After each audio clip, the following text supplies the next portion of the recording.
Hi, I'm Melissa. And I'm Tony, and you're watching The Ride. In this series, we're going to be driving around with city council members talking about significant projects that have happened in the past year. Yep. And you may even learn an outside-the-box factoid or two about some of our local leaders. Let's ride. Let's ride. How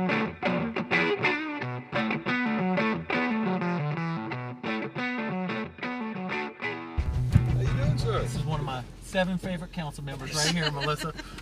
Who's the politician now? So, Charlie, I heard this story yesterday that you used to have a family home on Wilshire Boulevard, and then something happened when you were little or something? Man, that does go back. On Thanksgiving, the Friday after Thanksgiving of 1953, that was tradition to come downtown, and the train would bring in Santa Claus, and then there was a big Santa Claus, Christmas parade. They'd light all the lights. And so my father and mother and myself and my 5-month-old baby brother, we came down to see that. And when we got back home, we turned left on Mears Road off of Wrightsville, and the sky was all red. And it was an old family home, wooden, and it was fully engulfed in flames, and it was completely destroyed. But that was really a traumatic thing. We lost everything we had. That was your home? Mm-hmm. Yep. Wow. You know, Councilman Rivenbark, I love to hear you talk about the history of Wilmington, but I kind of hate it at the same time because I realize how little I know about the city I love. I did a little research as well and learned that you were the starting center for the New Hanover High School boys basketball team state championship. Wow, I don't know where you heard that.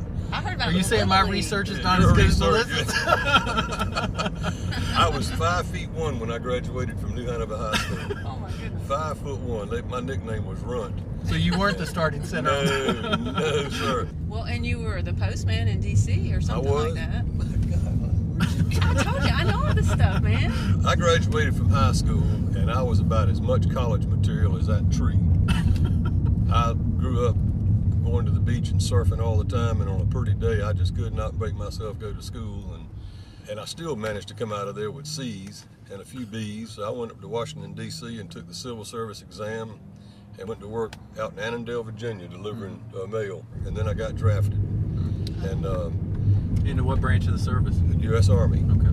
And I did basic training at Fort Bragg Infantry School at Fort McClellan, Alabama, and then I did a year in Vietnam in the 196th Light Infantry, and came back to Fort Carson, Colorado for 6 months, and then came home. Been here ever since.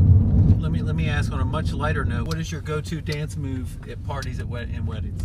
I came up in a day and a time, and they call it the shag now, but it used to be called the bop. I didn't know that. Yep, and my 2 sisters were older than me. They'd make me dance with them so they could get their moves down pat. And I just learned how to do that kind of dance when I was in early grade school.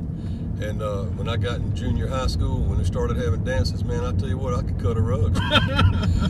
All right, we're pulling here on the Ann, and as the viewers probably can see and hear, we're on the brick streets. So let's hop on out and talk about the 5-year plan. Great. Melissa, the wind's trying to deter us a little bit, but I know we got the right person here to talk about the 5-year infrastructure investment plan here in the city of Wilmington, Councilman Charlie Rivenbark. Yeah, Charlie, I know I was working for the city back in 2012 when the council first started talking about a dedicated funding mechanism for infrastructure because we were trying to do a lot of catch-up. What was the thinking behind that? I know you were serving on council at the time. So many times when you levy a tax and people say, I don't know where it's going, they're going to do this with it, we decided to earmark that tax. And we called it a 5-year plan. And we go out and we prioritize the things that need to be done, and we put them on a list and we get to them. And we're in our second 5-year plan. So you did the first 5-year plan. I know that was about $41 or $2 million. Yes, ma'am. The second one, I believe, we approved last year. That was over $50 million. And what also is the thinking behind, well, why does this street get done, but that one doesn't get done? Well, we also coordinate with the local public utility authority because we don't want to go and improve a street and then 6 weeks later they come along and tear it up to replace sewer line or whatever. Sometimes that can take a little bit of time. We also have to worry about stormwater. There are a number of factors that factor into it, and then putting out for bid.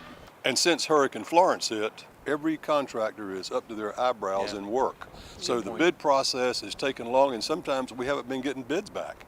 So I hope people understand that. We know where the problems are, and we're coming to get them. What's the role of the federal government in that? Well, you certainly want to make sure that when you have these kinds of problems that are covered by FEMA, we get reimbursed a great deal of that, and anything that So the city has to pay that out of pocket. That's to right. begin We with. have to pay that Okay. up front, and that's another reason why we have such a healthy, robust, non-designated fund balance. So that's good if we get reimbursed, and that means the taxpayer dollars will be replenished. That's right. won't And be out of believe me, pocket. folks, it takes. I know we just recently received some FEMA money for Matthew, and that was over 2 years ago. So it doesn't come quick, but the old saying, the wheels grind slow, but they do grind. I'm reminded part of the street plan was the rehabbing of our brick streets. That's one of the true gems in our crown in a historic city like Wilmington is our brick streets. And I tell you something, a lot of people don't realize about brick streets. It's one of the greatest traffic calming measures around. But we are trying to restore all of the brick streets in Wilmington, and believe me, there's been a lot of research done trying to find what has been paved over. We have just in the last 6 weeks found a source of the historic brick that we can get brought in here and start patching and making our old brick streets come back to life. And if you ride down a brick street and you see a spot there that hadn't got it, believe me, the brick street's coming. Councilman Rivenbark, it has been an absolute joy, and I appreciate you taking the ride with my friend Melissa and Hey. I here and being so giving of your time. I could do this every day.